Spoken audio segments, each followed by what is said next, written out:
आप सभी को मेरा सादर प्रणाम। साथियों, आज हम अपने संस्थान CSIR-NGRI का 62वां स्थापना दिवस मनाने के लिए इस सभागार में एकत्रित हुए हैं और ये बड़े हर्ष का विषय है कि इस अवसर पर हमारे साथ हमारी अनुसंधान परिषद के कई सदस्य ऑनलाइन जुड़े हैं तथा अपने योगदान से इस संस्थान को सफलता के इस मुकाम तक पहुंचाने वाली हस्तियों में से कुछ पद्मश्री प्रोफेसर हर्ष गुप्ता जी, पद्मश्री डॉक्टर डिंगरी जी, डॉक्टर मोहन राव जी और हमारे आज के मुख्य अतिथि डॉक्टर श्रीवरी चंद्रशेखर जी के साथ साथ आप सभी का मैं हार्दिक अभिनंदन करता हूं। Now I request our director Dr. VM Tiwari ji to accompany the chief guest of today to the dais.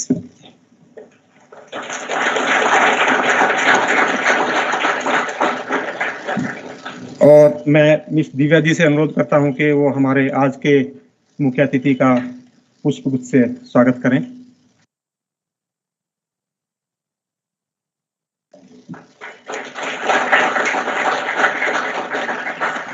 धन्यवाद दिव्या जी। और अब मैं आप सभी से अनुरोध करता हूं कि हम CSIR-NGRI का जो गान है उसको प्ले करेंगे और आप सभी इस दौरान खड़े रहेंगे। धन्यवाद।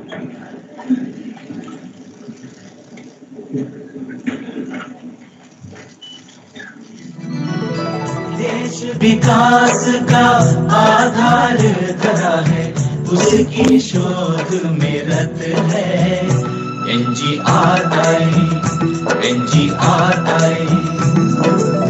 हरा भरा पेड़ है राष्ट्रीय भूभौतिकी अनुसंधान संस्थान NGRI भिन्न भिन्न क्षेत्रों की शोध इसका विधान है। NGRI NGRI NGRI भूभौतिकी, भूरसायनिकी, भूजल ऊर्जा, भूकंप तकनीकी डालियां इसकी। करता है खनिजों का अन्वेषण, करता है वेधशालाओं के जरिए गवेषण।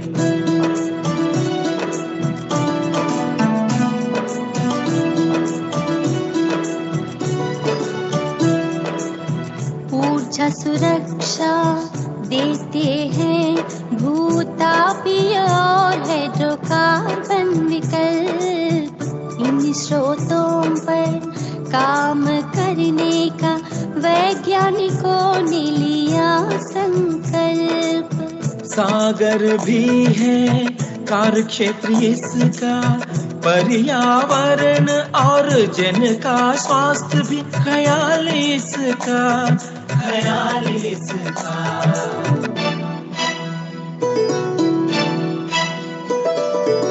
सुकौशल और सर्वश्रेष्ठ है इसका कर्मी दल,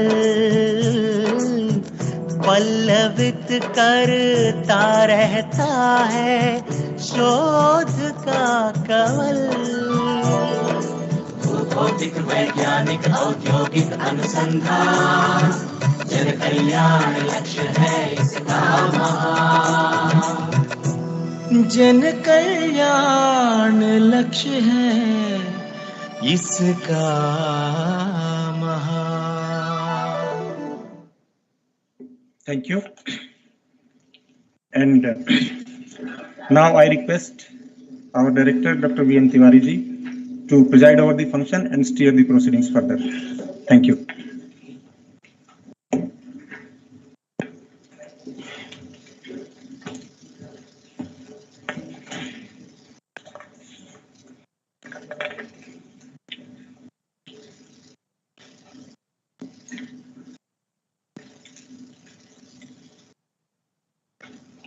Honorable Secretary, Government of India, Department of Science and Technology, and today's Foundation Day's Chief Guest and Foundation Day Speaker, Dr. Srivari Chandrasekhar Garu, our former directors, Professor Harsh Gupta, MD, the Director on Additional Charge, Dr. Mohan Rao Garu, and I must also say that we had also privilege of having Director on Additional Charge, today's Chief Guest, Dr. Srivari Chandrasekhar, distinguished our Research Council members connected online, colleagues online, and all my dear colleagues of CSIR-NGRI.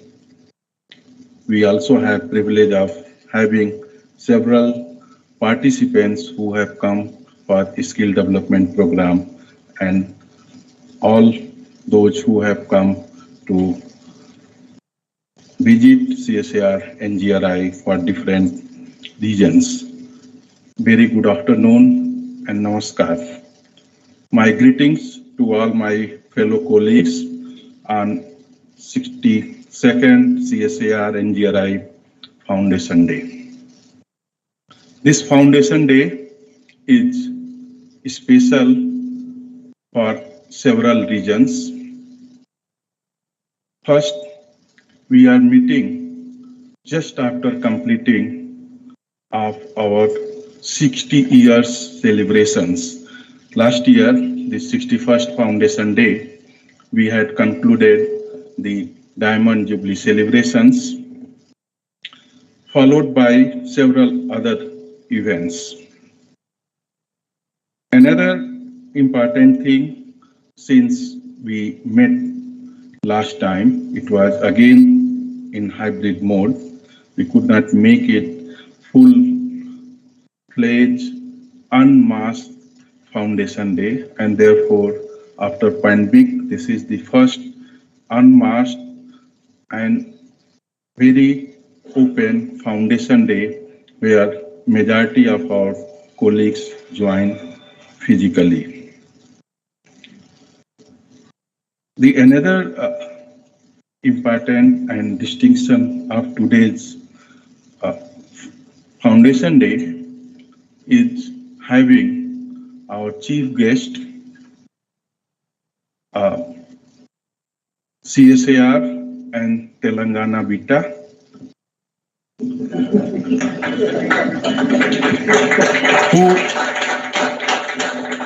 who has served CSIR in a different capacity and leading from the front of Indian science and technology in the international flora.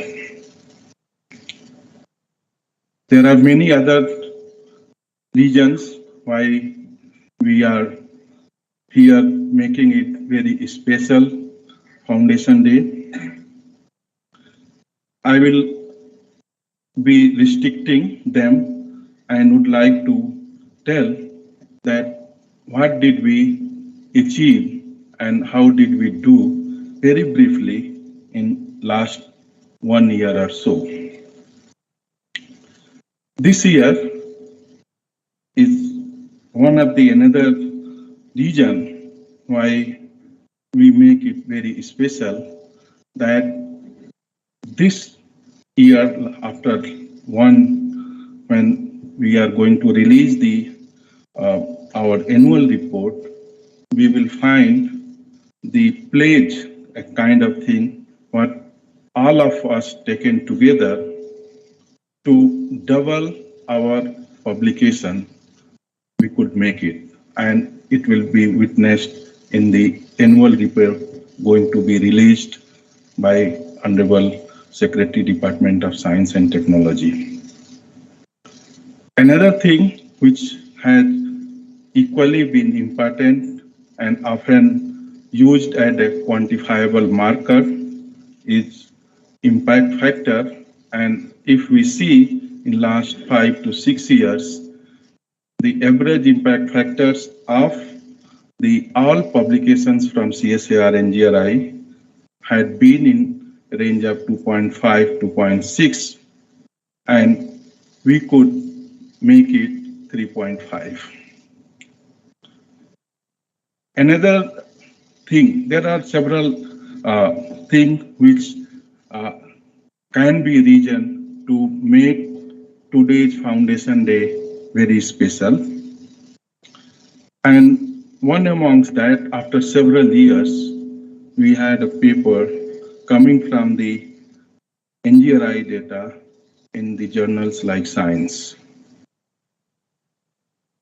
We had continued our efforts in delivering the social goods through the scientific interventions, through our scientific innovative ways of looking the geoscientific data for the benefit of the society and people. We started a project exactly 1 year from now by launching the Heliborne Geophysical Survey over the arid region by Honorable Minister Science and Technology. It was the first week of the October. And I'm very pleased and honored that our colleague could manage to not only complete the project, but submit the project for 1 lakh square kilometer of the Heliborne electromagnetic and magnetic survey, given the points, locations, which are validated through the drill holes, and got the appreciations. Irrespective of thinking that whether it will lead to a publication. It will lead to a higher external cash flow to the institute, whether they may get share or not. Often beneficiaries are excited to do things, but it could be done. All that could happen because we had not only the dedicated and the team, scientists and the project associates, but also equally supporting administrative staff. So our last 1 year had been very fruitful, very successful, and incidentally, the person who steered this institute for quite some time had been appointed as Secretary Government of India in last 1 year only. This is another achievement which is not written in our records, but we all know it very clearly. The one thing which often talked about that how science get translated. There are different models. The models which are only the Board's model or Niels Board's models, and another side the people talk of the applications models. And always people talk how much time does it take translating the proof of concept to deploying in the field. And here was an occasion after having proof of concept published in the journal Science on detecting the hazards using the seismological data, particularly the flood hazards. Within few months of the time, we could sign an MOU with Ministry of Power to develop and work for the development of the early warning system of Himalayan hazards. There are several good things which happen, and I keep narrating, but I would not like, in the view of very short times available for all of us today, particularly you all know that just within a few days we had to get a very distinct personality to be our chief guest. And we were fortunate to have Dr. Srivari Chandrasekhar agreeing to our request just a day before, while he is so busy since morning, being involved in one of the biggest event India has hosted, United Geospatial Congress, and could come out from that important event for affection and the way he had been rescuer of the NGRI to come for having addressing on our Foundation Day. We had also the instruments designed and put on the drone, and in the entire world, first time at the height of 5 kilometers in Leh Ladakh, we could have the first geophysical measurements done with the drone-based magnetic surveys. And this was one of its kind in the history of the geophysical measurements in the Himalaya.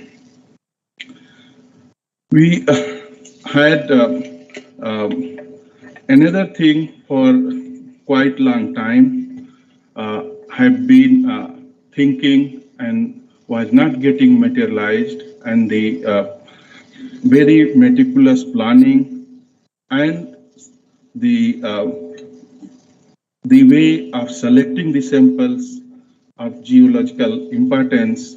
We could dedicate open rock museum to the NGRI, which was a long dream to have a rock mineral museum in the institute, and we could make it, and that has been dedicated none other than the Vice President of the CSIR and Honorable Minister Science and Technology. Therefore, in summary, we had a very good year post-pandemic, though the hiatus of the pandemic been little bit impacting our day-to-day work, particularly when some of the people get infected and they have to be isolated and so on. This makes life much more difficult, and that difficulty is nothing but sustaining it in future. And expectations, what the president of the CSIR once told after the successful launch of the ISRO mission, that ye dil mange more. And that's what, again, with all the senior colleagues, project leaders, we sat together and we said that the way we count our salary, put the inflation, we will also put the inflation in the numbers of our outcome and output, and next year deliver in a quantitative way much more than this. And sir, this is another reason that we feel very proud and privileged of your presence, that we could narrate all that to none other than the Secretary Government of India, Department of Science and Technology. I also have a very much privilege of briefly telling about Professor Srivari Chandrasekhar, whom most of you know, but I know that many of the young colleagues and particularly the students right from Kashmir to Kerala, those who have come to attend the workshop are here and may not be knowing much about the scientific contributions made by Dr. Chandrasekhar. And it could be inspiring for them to learn about it. Dr. Chandrasekhar is born and brought up from this twin city, a beautiful city which is often known as a city which makes pearl shining, made our chief guest today to shine at the India's highest level. He is graduated from Osmania University and joined the scientist position at our sister laboratory, CSIR-ICT, and continued to the highest position of the scientist till 2015, and last year had been appointed as Secretary, Department of Science and Technology, Government of India. What makes him very different is a person who has been recognized by one of the very prestigious honor. Often we get carried away by the Shanti Swarup Bhatnagar Prize, which is yet to be announced this year. He is a recipient of Infosys Prize, which in all the way is being considered very high in view of money it offers and prestige it being recognized by academia and industry both.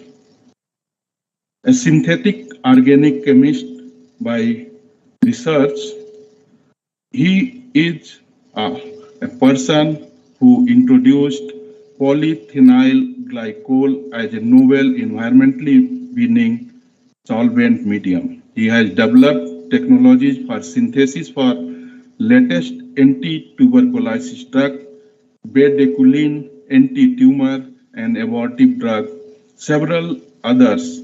What is much more important, which we all must know, that he had been instrumental in providing the chemicals when there was a need of developing the during the COVID period, the vaccine. And ICT had made that innovative enterprise during that COVID time. The adjuvant supplied by ICT had been so much helpful to the company which offers Covaxin that we could not only provide for the entire the population of our country, but also for the countries outside the India. He is honored by all three distinguished science academies through the fellowships of the academies and also bestowed with Alexander von Humboldt Fellowship. There are several other awards and honors which he has received, but what most of us look forward is the majority of the scientists that he is authored almost more than 400 research publications in the peer-reviewed journals, having almost citation 9,000 plus. In the present era, when we are talking of Atmanirbhar Bharat, the first and foremost thing we need to create our strength, increase our capacity to meet the demand. And who will do? It will be our young generation. It will be the students who are nurtured, who are trained, who will take the challenges forward. In that regard, you all will be happy to know that about 80 research students have pursued PhD with today's chief guest, Dr. Srivadi Chandrasekhar. His connection with the pharmaceutical company is well known, and through his work and through his endeavors, he made CIPLA to sign one of the biggest projects what CSIR had with any industry as a director of CSIR-ICT. So all said, though at very short notice he agreed, but we had fortune that we could get the person like him to be on our foundation day, who is none other than from us, also steered the institute for some time, knows about the institute, and lastly, but most importantly, a person who cares for CSIR-NGRI, a person who supports NGRI at all the forums, at all the level. With these few words, sir, once again, I thank you for agreeing to be with us, and I wish all of us a very happy Foundation Day and greetings to all of you belated for the vacations. Thank you very much. Jai Hind.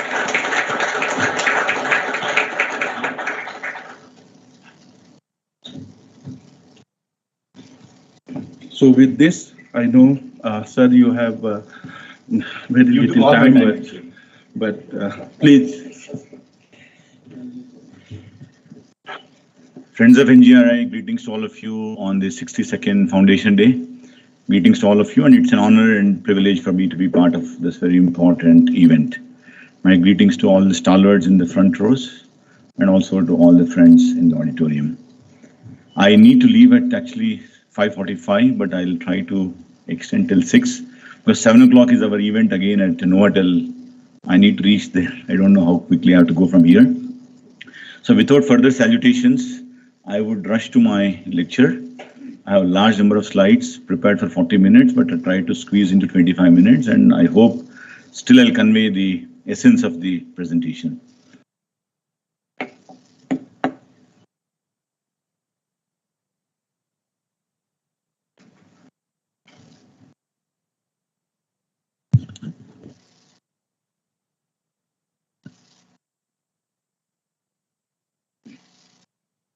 What I want to share with all of you, I'm audible?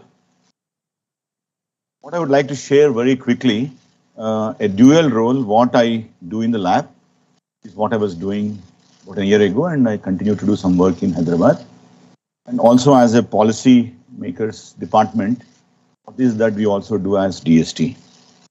My title today is Science and Technology Innovations for Sustainable Development. And I'm sure we are all really bored of hearing this word sustainable, but I think that's the norm now and there's no other choice for us. So I thought I will not shy away from using this word again. And also for those young friends who would like to know what is sustainability, the ability to be maintained at a certain level or rate. I think that's the dictionary meaning. Avoidance of depletion of natural resources in order to maintain ecological balance. Meeting our needs without compromising the ability of future generations to meet their own needs. I think we all must believe and also practice that this planet we have borrowed from our ancestors, and we should hand over this planet to our grandchildren, not that we destroy and go away. I think that's the message here. And of course, there are 3 pillars of sustainability: environment, economy, and society. So these are the 3 pillars. And this cartoon tells you that sustainability has to be viable, bearable, equitable. It has implications on social, economic, and also on the environment. So this is what, in a nutshell, my talk will revolve around. And this is the most favorite slide I must have shown 100 times already. And I again like to share with you, if this is our planet, all need to be happy, which I always believe that happiest people are the best people on the planet. So unfortunately, we don't and in top 10. Talk of innovation index, we have grown from 65 to 40, publication from 10 to 3, patent from 30 to 9. But unfortunately, we are not climbing in the happiness index. I know why we forgot to smile. I think it's time all of us to start joining the laughing clubs maybe. Then for the planet to be sustainable and we need to be happy, these are the 3 parameters which are controlling the planet and all of us. Parameter for happiness is GDP per capita. Our GDP is about $3,000, maybe less than that. Years of life expectancy, social support, trust, freedom to make life decisions, generosity, environment, social, urban, and natural. Life decisions are we making? I think yes, because 30 years ago, we all had arranged marriages. Today, people choose their own partners. So I think some freedom has been created here. Environment, social, urban, and natural is something. But again, this photo again inspires me that the African community, tribes, they don't have an Apple phone. They don't have a permanent job like all of us. They are not pensioners, but still they are happy people. I think something is missing in all of us, and hopefully we'll understand what is that missing. But for the planet and we to be happy, we need to, of course, take care of our resources while keeping the planet happy. Planet is happy, I think we are happy. And I would take you through 3 verticals of my talk today: agriculture, energy, and health. And many a times I use health as a first vertical because that's my core research area. But today I thought I'll reverse my slide sequence and talk on agriculture a little more. If you look at the entire history of agriculture, those who followed the history of agriculture, early humans were hunters and gatherers. That means agriculture was not there. 20,000 years ago, agriculture was not there. Go and hunt, or you go and gather whatever is there in the forest. During Mesopotamia, about 15,000 years ago, I think the first beginning agriculture was recorded, and simultaneous records of domestication of the animals and also started beginning. Because once you have an agriculture, you need a cattle, you need all the paraphernalia.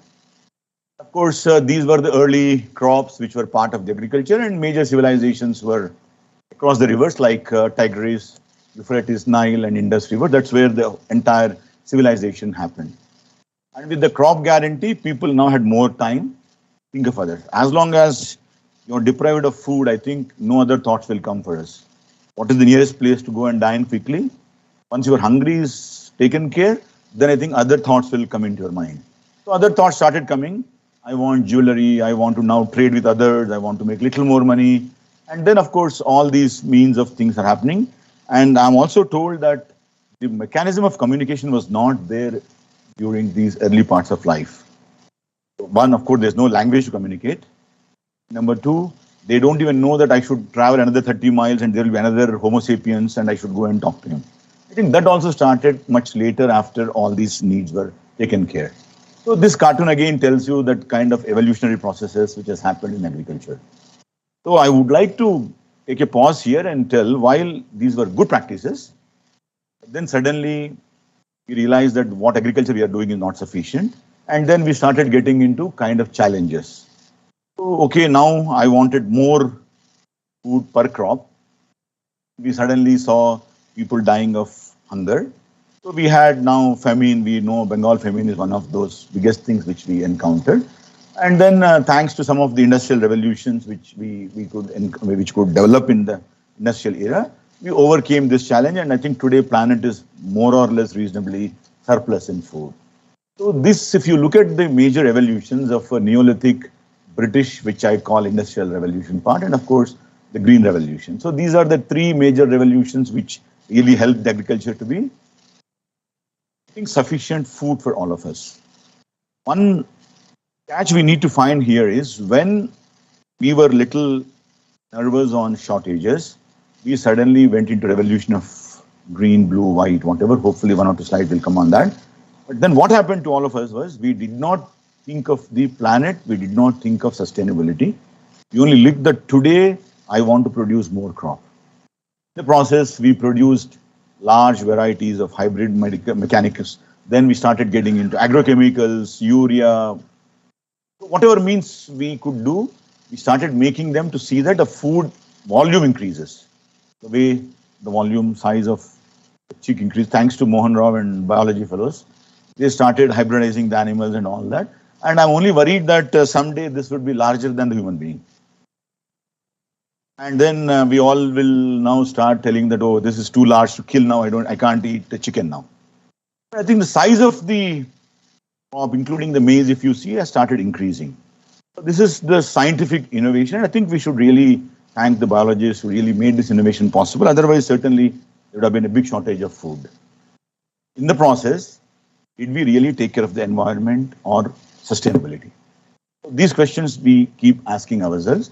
And Norman Borlaug, who got the Nobel Peace Prize, again, surprisingly, someone who made a green revolution will get a prize in peace, for example, and then he was also father of the green revolution for saving billions of lives from starvation.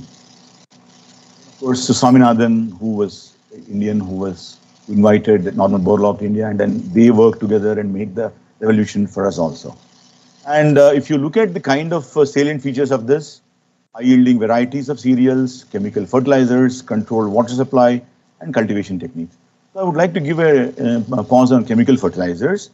You look at the chemical fertilizers, including urea, ammonia, or agrochemicals, monocrotophos, which IICT is known for.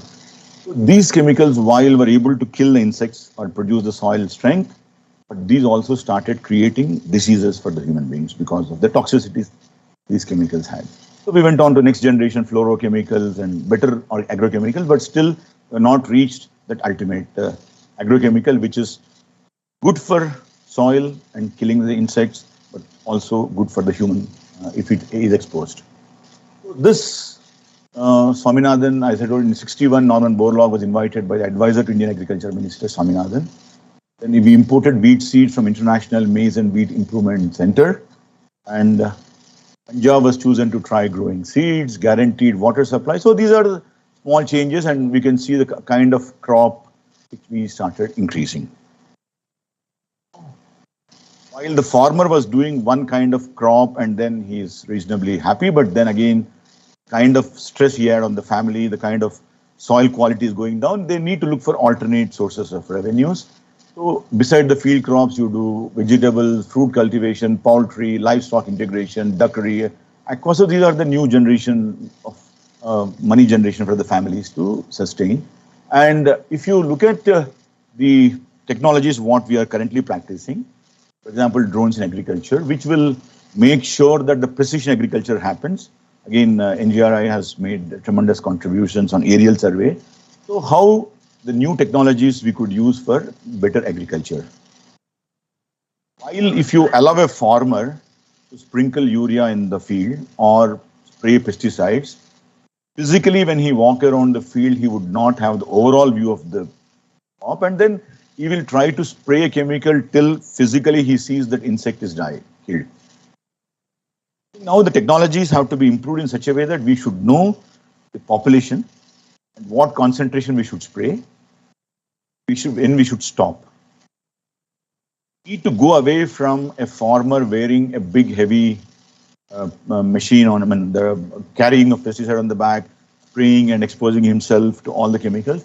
So drones will be man-free pesticide spray onto the crops. I think that's the technologies that are coming up, but I don't think Indian farmers can afford to have those drones. Now, can we make drones affordable so that we can minimize the exposure of the human beings to the chemicals? Naturally, we could reduce the burden on the health sector. So agriculture and health have a direct relation. If you use pesticides and indiscriminate use, exposure, then you get into cancer. Again, here I would like to refer the Bathinda Express train, which carries cancer patients, because Punjab, we all are proud that they produce more and more crop. Unfortunately, those are the people who use the maximum pesticides, and those are exposed to those chemicals and they have cancer. And this Bathinda Express gives a small discount to those cancer patients. Now, if we can reduce the chemicals, you can reduce the load on the health also. So they need to go hand in hand, and then we have to handle this problem of bringing new technologies for precision agriculture. This tells a story that if you look at the India and China, because we always compare ourselves with our neighbors, and when are we going to beat China? We are very proud that India has moved in numbers in the last 8 years from 10th position in the global economy. Today we are 5th. Well, we have beaten some other countries from 7 to 6, we never bothered. 6 to 5, when we have overcome Great Britain, we all felt elated because people who ruled us, now we have beaten them in the finances. We look at England, and today our economy is much stronger and we are doing much better than that. So when now we look at China now, how are we going to beat China now? Look at the cultivated area. India has more land compared to China cultivates. Irrigated area in India is much larger. Again, China has much lower. Annual rainfall, you have better rainfall. Farm holdings, we are better off. People engaged are less. That means we have more land, but less people are doing farming compared to China. In global rank in agriculture, we are second, China is first. So land is more, why are we not first? It means whether we need to increase the people or whether we use robots to go into crops and start doing cultivation, that we take the first position. Fertilizers is something we are not using well. Use more fertilizers than what we use. Pesticides, they use 5 times more. We are using more pesticides in the lower land and we are losing a lot of crop.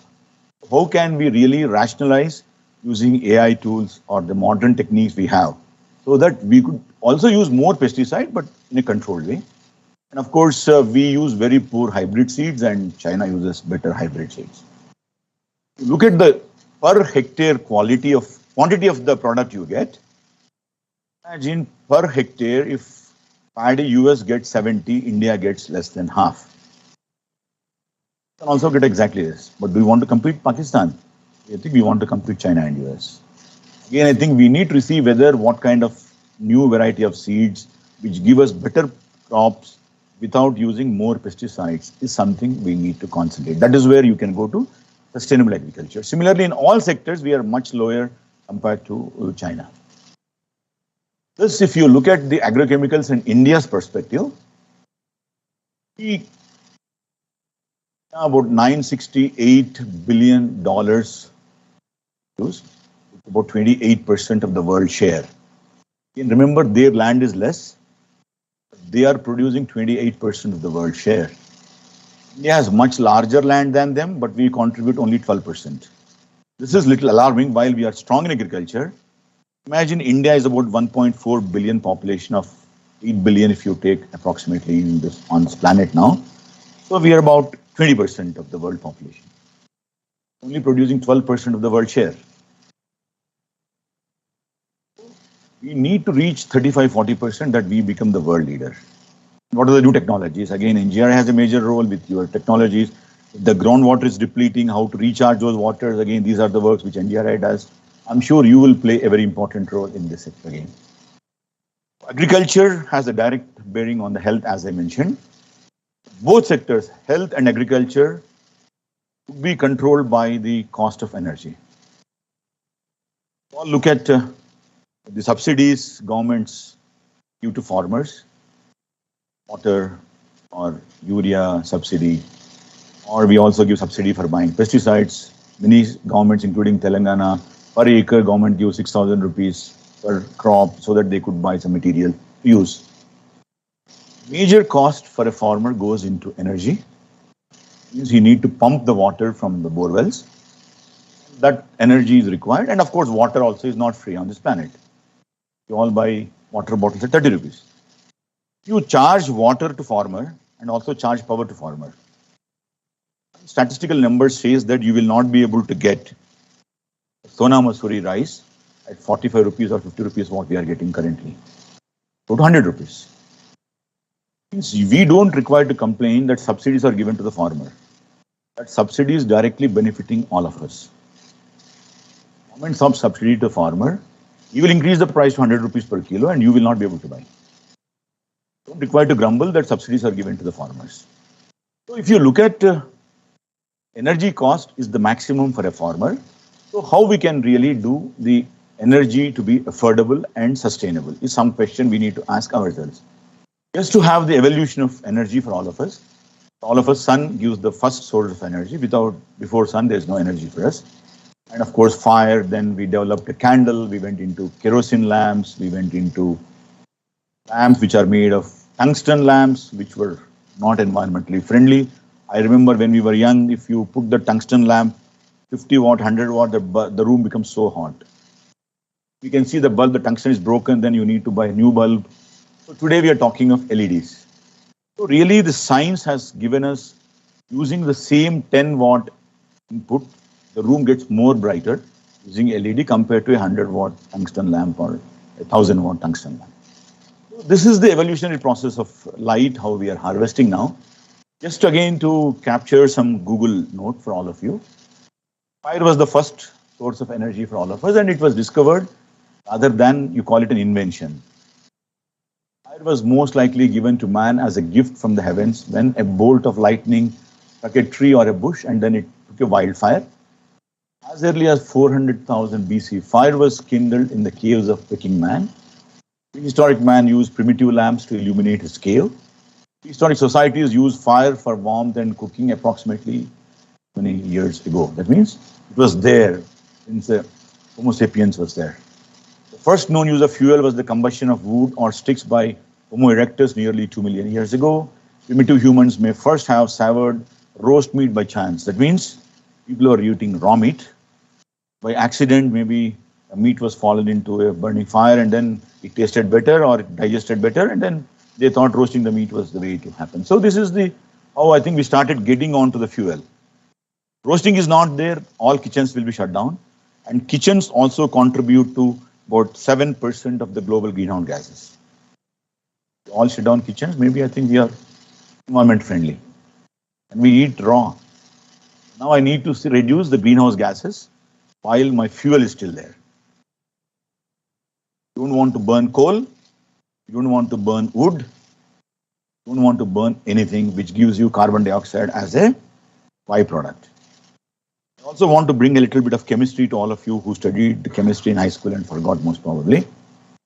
Nature always gives all the elements and all materials the safest form on this planet. It is the most friendly in this world.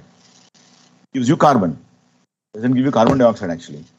We human beings burn carbon to make it carbon dioxide.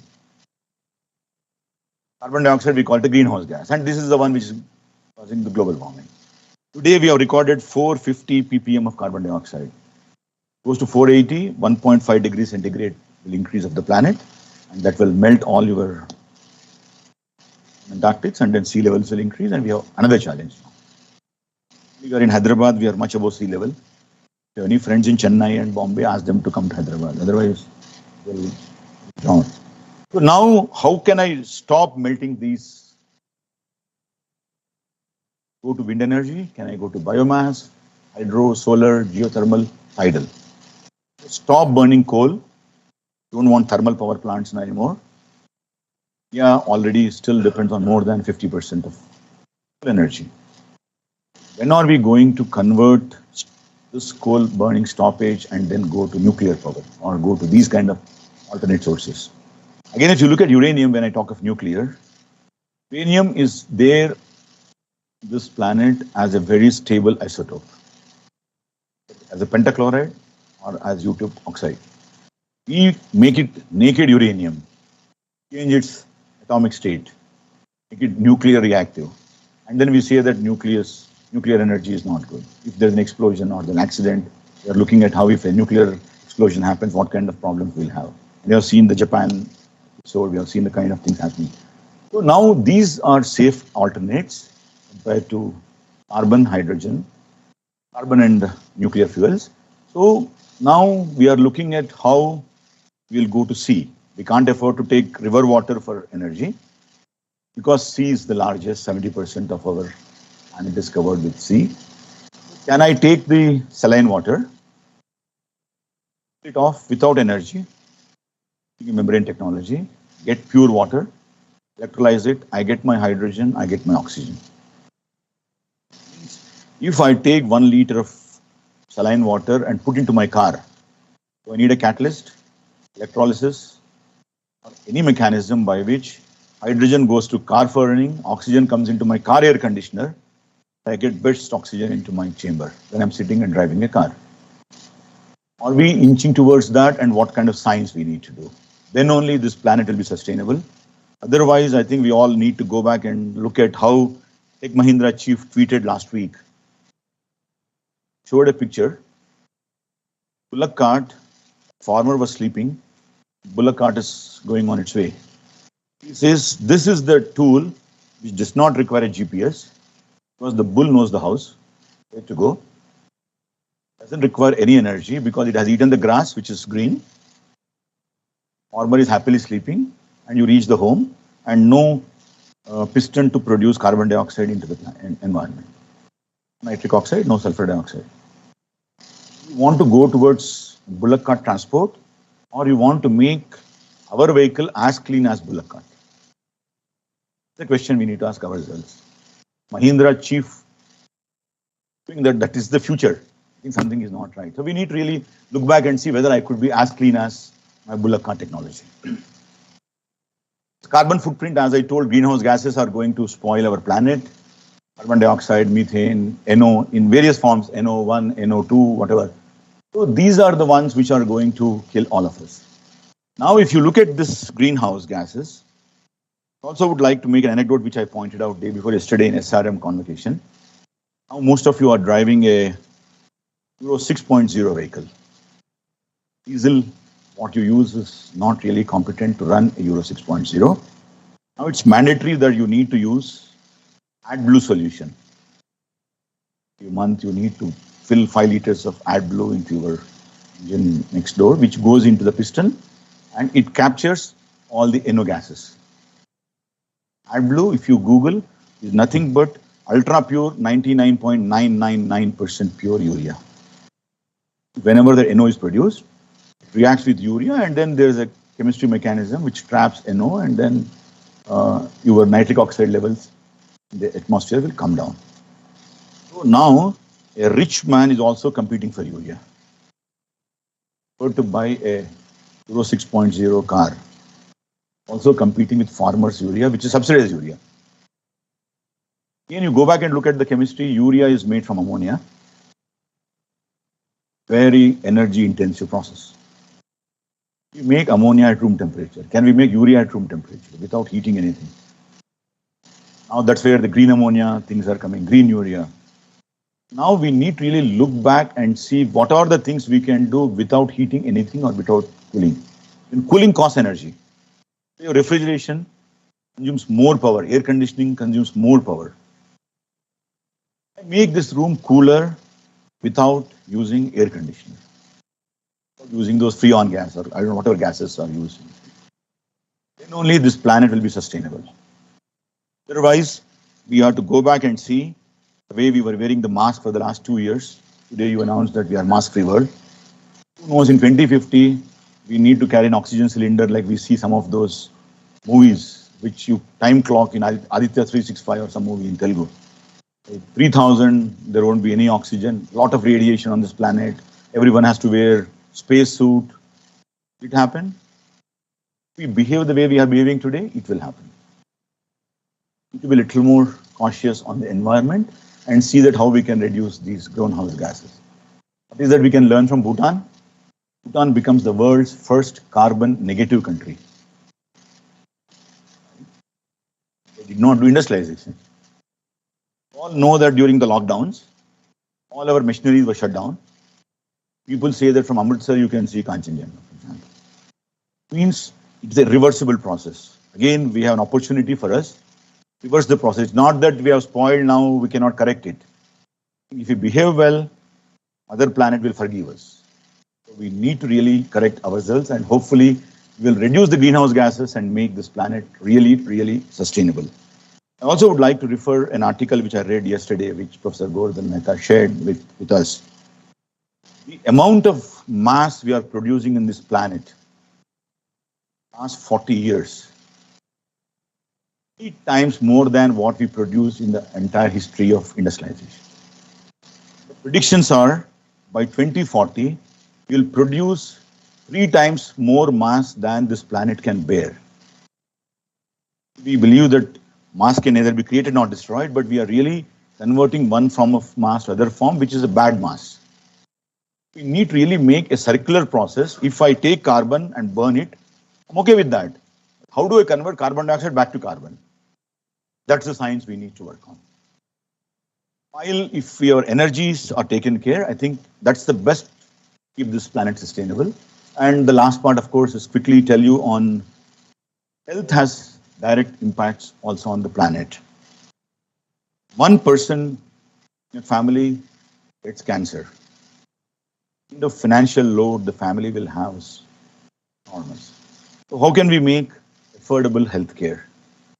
The cost of healthcare is how you produce your drugs, or how you produce your vaccines, or you produce biologics. It is the cheapest actually, because what the doctor needs is a knife and a scissors and just a joke, bad joke maybe.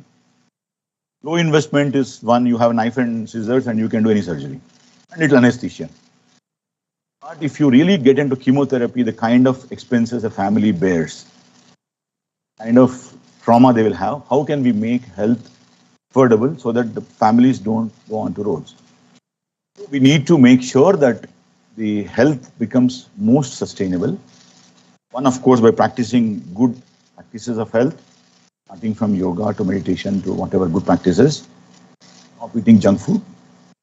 Then, of course, then automatically the medical bills come down. In Japan, 5 days ago, the Japanese government decided to invest more on good practices of food habits and health rather than investments into discovery of drugs. Prevention is better than cure. Now Japan has taken a stance and they are giving now special visas to Indians and whoever can teach yoga, good practices of health, that they would like to reduce the health burden by good practices, not by making drugs cheaper. We are trying to make drugs cheaper, unfortunately. Either you make the drugs so expensive that no one buys so that they are careful and they will not get the disease.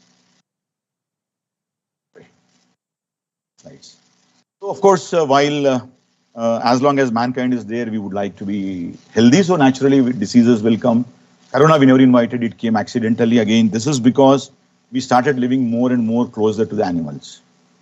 we started deforestation. Animals have no space. Animals and human, we share the same space now, and the zoonotic diseases are prevalent now. But of course, so we need to bear those diseases, so we need to discover drugs. I think this industry will go on. If you look at this slide, the small molecule, which is a drug, paracetamol or aspirin. Now molecules are as large as these, much larger. No, biologics are much, much larger, 100,000 Daltons of molecular weight kind of a scenario. But this has an interesting story. If you look at rapamycin, it was initially discovered as an immunosuppressant along with cyclosporin. And I always remember cyclosporin story because this is my PhD problem. Also would like to tell some of the guides and students this story again I told few times. P.V. Ramarao, when I joined for a PhD with him, 2 years he will not give you PhD work. He will tell you work on industrial problem. You earn money, the institute gets some money, using that money you buy chemicals and do PhD. There was nothing like DST writing proposal. I mean, he never wrote a DST proposal in his life, I think. Because industry gets some money, with that money you do your PhD. Sustainable model. So he told me one day after 1.5 to 2 years, did you read the newspaper yesterday? Sir, what is that? Never allowed to go home, so where is the reading newspaper? Oh, M.G. Ramchandran is going to US. So let him go, I am worried. Oh, he is undergoing kidney transplantation. So what? He has a donor, acceptor. Cyclosporin is not in India. Make cyclosporin, that's your PhD problem. Almost after 10 years, your grandfather needs cyclosporin. So make it. That's your PhD problem, went away. So now it was my problem to make it. Then rapamycin came as a second generation immunosuppressant. And this, besides this activity, it had many other activities, Alzheimer's, Parkinson, HIV, replication, so many other activities it had. And this is an inspirational story where this was isolated from a soil bacterium. Name comes from Rapa Nui, from the Easter Island. And Suren Sehgal was a scientist. Again, we are proud that Indian scientists isolated it. And Wyeth bought the company where he was working, and Sehgal was told to discontinue the work on rapamycin. The company sold out, there is no interest in the molecule. He did not listen to them. He told this chemical, instead of destroying it, and joined another company. That company is Novartis Sandoz, and he went on to develop this as a drug. Today, this drug gives you an additional life expectancy of about 30%. Used in mice, to treat this drug is given to mice, it lives 30% more time. So if you are given 100 years of life, who knows, this will be sold in the market like Dolo. You know Dolo, how popular it has been. And we take this tablet and we start living more. Then we need more energy. Then we need more agriculture, more everything. So if we don't die, then I think challenges get more and more. So now if this becomes a drug, that's the challenge we all need to make it. While we are happy that rapamycin will give you 120 years, but let us not worry so much because there's again natural way of maintenance of the planet and Darwinian theory. And the fittest, of course, whatever we do, and as the day people who have will survive, who don't have will not survive. These people have their own problems. Poor fellows eat more food, they don't work hard, so they will die of these problems. People, Africa, they get all this. Middle, half of them, total, I don't know. We have, I think, all diseases in India, unfortunately. So now, how are we going to make, and of course, take a Japan route, good practices of life and don't get into any of these diseases. And our life expectancy, of course, has gone very high. And we were, I think 1900s, it was like 40, 45, World War people were dying, polio people were dying, smallpox, chickenpox, whatnot, everything. But I think we curtailed all those deaths and average life expectancy is 72, I think recently. I'm sure there will be one slide on that. Now 72 becomes more. Naturally, the requirements are more. So I just thought to connect my slides to the next story. How Hyderabad has been connected to malaria, because we spoke of malaria here. Is of the poverty, which is there in India also and many other countries. So Hyderabad is fortunate to have Ronald Rose working here, and he isolated this life cycle of malaria. And then, of course, we have, I hope Mohanji is properly protected, I don't know. So we have a Ronaldo statue in the institute, and we are happy that we are part of very important city.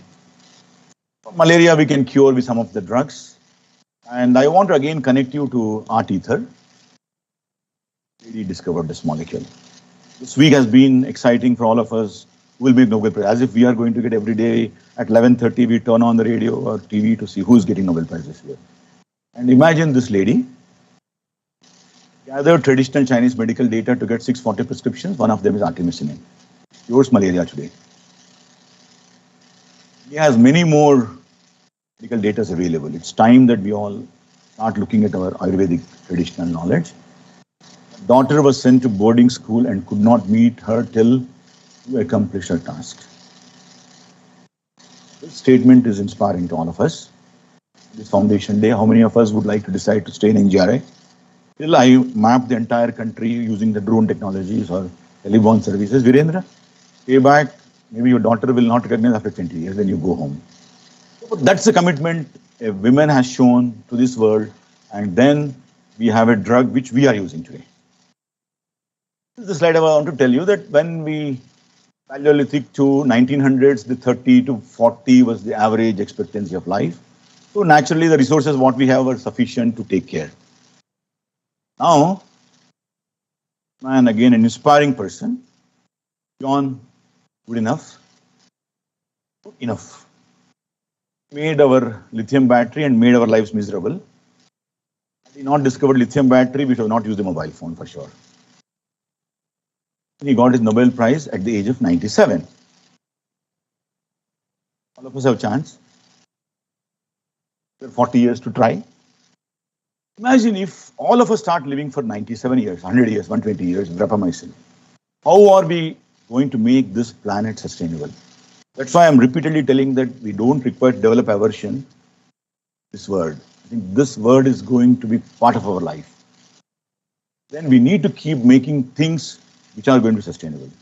Today, if DST wants to fund programs, I would like to fund only when you give me a proposal which has a sustainability component in it. Because that mindset has to change for people.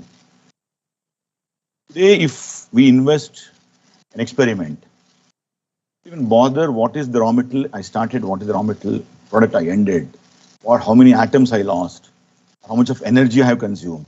I only look at my data and my publication. I think we need to really have, every paper should have a sustainable concept. Of course, this I'll skip because as we live for 97 years, it begins after 60 and nearly half of the people age may get Alzheimer's disease. So we need some drugs, and this is just to propagate that I do little work around the sector. We don't require to spend too much time. Tuberculosis, which we spoke of, a country's disease, I mean, poverty-driven country's disease. Again, we promised to the world, and the Honorable Prime Minister told by 2030, India will be TB-free. To be TB-free, we need to have all sorts of mechanisms, all the drugs available, start screening people well in advance so that we could really stop the spread and also make India TB-free. So this is a small Mycobacterium tuberculosis caused by this bacteria, and this is while he succumbed to tuberculosis, Amitabh Bachchan got it and he cured, but he was never hesitant to tell the world that yes, I got tuberculosis, I am cured. But how many of us have courage to tell that my family, someone has got tuberculosis or cured? So while educating the people is important, but also we need the drugs because we can't allow people to suffer.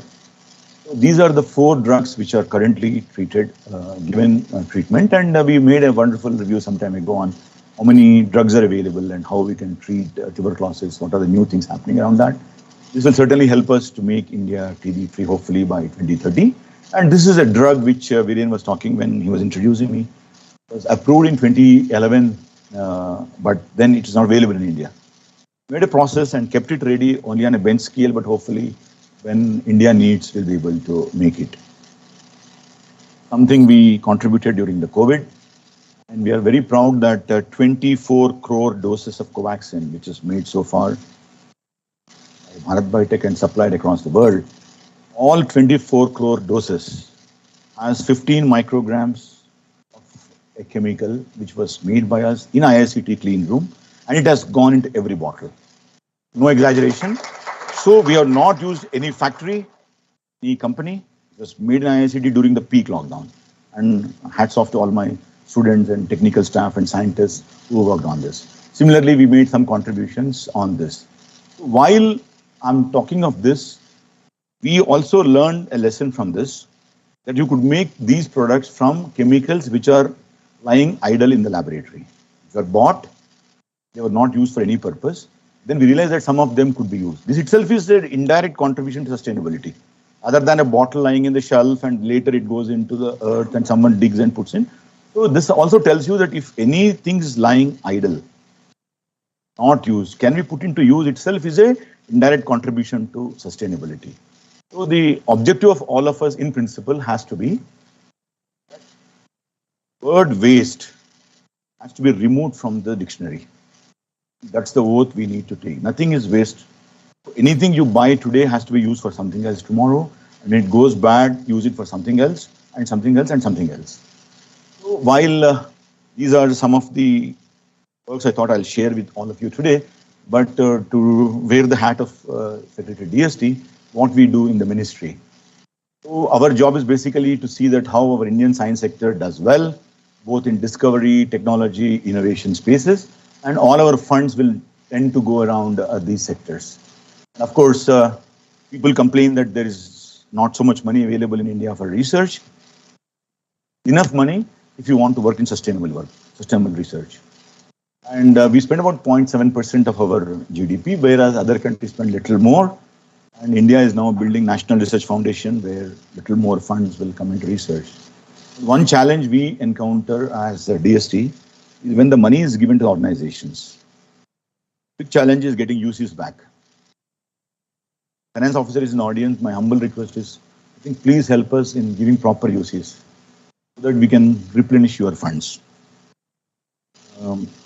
Today, DST, DBT, MOES, all our funds in various departments for the last 3 to 5 years. The park money is more than our budget. It means we never got back the UCs. We don't know whether you spent and UCs are not given, or you're not spent and money is lying idle in the banks. Honorable Finance Minister always tells us, because end of the day, government operates by borrowing money from the banks. They borrow at 7%, 8% interest, and we give it to you, and you keep in current account not earning interest, or you put in some fixed deposit getting 1.5% interest. That's why we launched a zero account for all of you, that only money is given on the day you want to spend. All of you need to work with us very closely rather than complaining against DSG, going on Twitter and Facebook.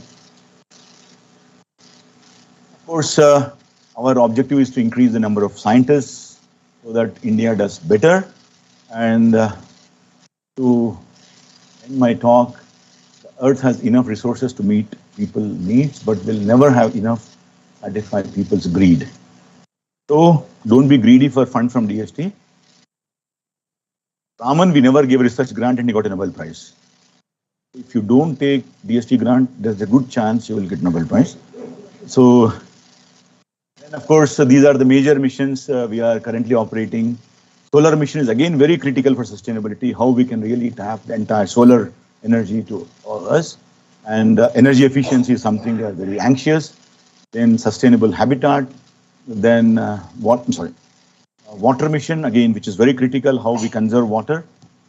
Then sustaining the Himalayan ecosystem, mission for Green India. So these are everything we are now building around climate change, sustainability, circular economy. So these are the important key elements which we wanted scientists to practice. Of course, these are our visions, which we will fulfill for sure. And of course, these are some statistics what we are, and India's initiatives are expected to play a crucial role in achieving SDG goals by 2030. As I told, many goals we have set, and hopefully we will fulfill all of them. And this is my last slide or a message, if you want to call.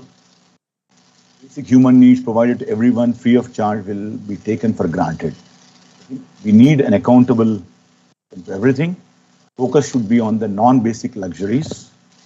We need to slowly move away from the luxuries to make this planet sustainable. While we are getting fancy self-driving cars and virtual reality parks and bioengineered bodies. Gap between rich and poor, unfortunately, will start increasing, and then we need to see how we can really reduce that gap. And of course, this is a copy from a book which I read, 21 lessons from 21st century, for 21st century. Tesla, just a prediction, will produce a Tesla altruist. In emergency, it will sacrifice you. So we will never buy that car, I think. So, and Tesla Egoist is a car, does everything in its power to save the owner, even if it means killing others. You build our AI tools, will they be selfish or will they be altruistic? So I think we need to be extremely careful with AI tools, use it for good, not for not good. And I do believe that future is in the hands of all the young colleagues. I think you said people from Kerala to in Kashmir in the audience today. The message is India is now 75 years. We are going to 100 years of independence by 2047. And you are going to be the leaders. If you are in the age group of 20, 25, you will be 50, 55 at that point of time in life. You are going to lead this country. And we do believe that we will pass on reasonably good planet into your hands, and you will carry forward a sustained green planet, the next generations, without the boundaries of the planet, because environment has no boundaries. You may emit carbon dioxide and you say this carbon dioxide will go to Afghanistan or Pakistan. No, I think it's going to the entire planet. We need to make sure that we are all the planet and protect the planet in such a way that this world sustains and humanity continues. And we don't go to bullock carts, but we go to hydrogen fuel. Thank you. Jai Hind.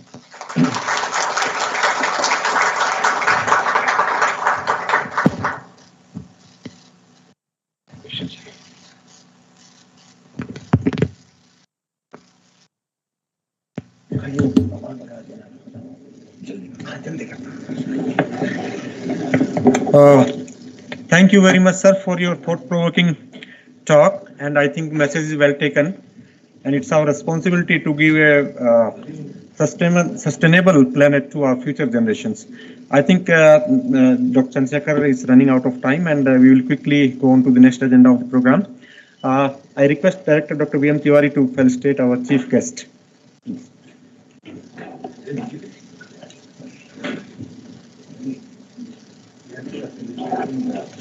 Today morning we stopped, no felicitations in the function today. Oh. Like a UN ordered us. No bouquets, no felicitations. We are getting only the earth material, which will not be. The glass was melted at 15 degree temperature.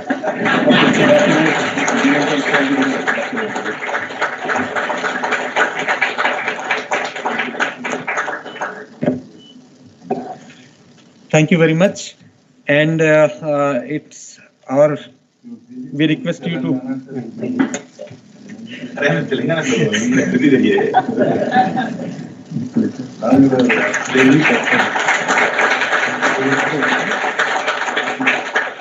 And I think this is the account of work what we have done during last 1 year. Basically, it's an annual report.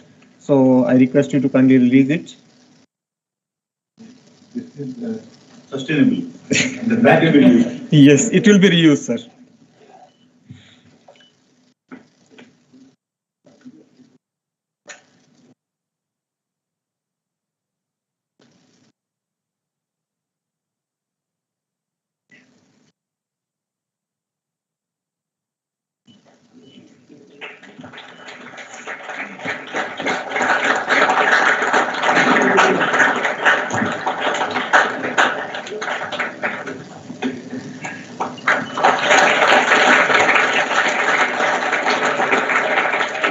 Thank you very much, sir. And now we have you have a kind of duty, another duty to do. Yes, sir. It's we honor our employees who have completed 25 years of services to NGRI today, and I'll request you to please honor them with shawl and memento. And these are Mr. R.S.K. Srinivasalu, please. Mr. R.S.K. Srinivasalu, yeah, please come to the left. Yeah. Dr. P.V. Sundaraju. Dr. P.V. Sundaraju, please. It seems it's not. Dr. K.P. Singh. It is long time. Yeah. Dr. KP Singh, not here. Dr. B. Dasaram. Dr. Dasaram is here. Oh. Dr. G. Sadasiva Rao. Mr. G. Sadasiva Rao. Yeah, please. Mr. G. Krishna Rao.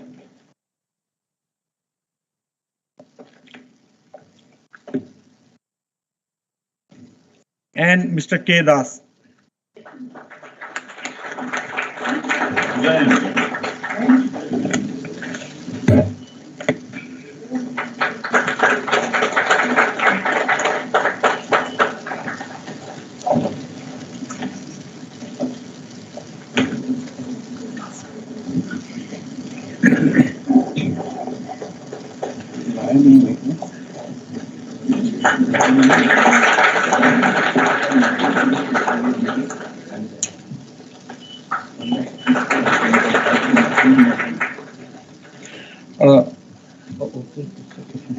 So, thank you, sir. Okay, Mr. Das is still there.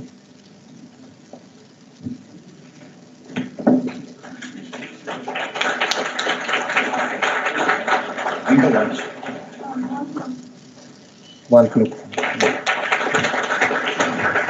Thank you very much, sir. And now I request Dr. Punchand Rao to offer a vote of thanks.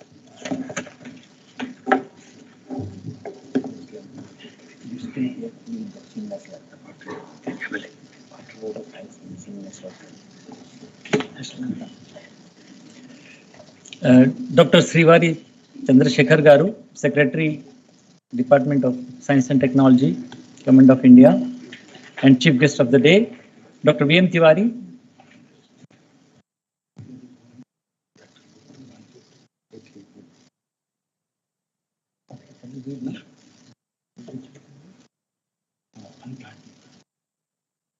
Before I propose a vote of thanks, we have this very pleasant duty of requesting Dr. Harsh Gupta. The book on Antarctica may be released on this very grand occasion.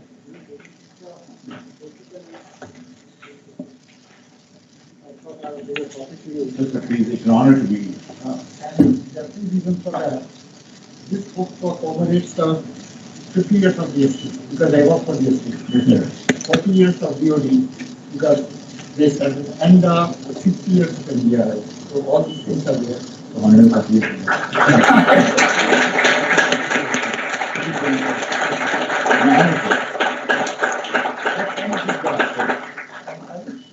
One thing, you have seen the first edition, the second edition. Honor receiving. Thank you. Thank you very much, sir. I think it's indeed a great honor for all of us that we could release the book on Antarctica today. So may I proceed with the pleasant duty of vote of thanks, Dr. Srivari Chandrasekhar Garu, Secretary DST, Government of India, Dr. V.M. Tiwari, Director CSIR-NGRI, former directors of NGRI, Professor Harsh Gupta, Professor Dimri, Professor Mohan Rao Garu, distinguished members of the Research Council, my colleagues from NGRI, students, ladies and gentlemen. I think it has been a very memorable day having an extremely distinguished person like Dr. Chandrasekhar, who not only steers the destiny of the country in the fields of science and technology, but he has also been our beloved director on additional charge. And we had we've been very fortunate that we could work with him, although for a very short period of time. So, and he has given such an enlightening talk today, the sustainable development, particularly in the sectors of health, what was that? Health, energy, yeah. Health, sorry about that. Yeah. And a lot of take-home points, sir. Thank you very much for this very wonderful talk. I'm sure a lot of new things have emerged for all of us here today. And I'm thankful to all the staff members of NGRI, and of course, Dr. V.M. Tiwari, who has been very supportive for this program today and for its success. And all the sections in NGRI, the administration and the information division, I think, taken a lot of trouble to organize this program in a very successful manner. And sir, thank you very much for being with us in spite of your very busy schedule. It's been a great pleasure to see you in NGRI Hyderabad. and we hope to see you again. Thank you very much, and I think tea is arranged. Oh yeah, I'm sorry. So Before lecture comes morning duty, inspiring your lecture by the we have distributed a award to all our staff to take care of them. So their time and their energy can be monitored.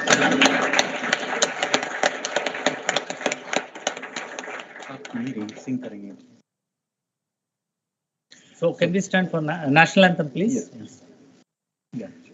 Jana Gana मन अधिनायक जय हे भारत भाग्य विधाता पंजाब सिंध गुजरात मराठा द्राविड़ उत्कल बंगा विंध्य हिमाचल यमुना गंगा उच्छल जलधि तरंगा तब शुभ नामे जागे तब शुभ आशीष मांगे गाहे तब जय गाथा जन गण मंगलदायक जय हे भारत भाग्य विधाता जय हे जय हे जय हे जय जय जय जय हे.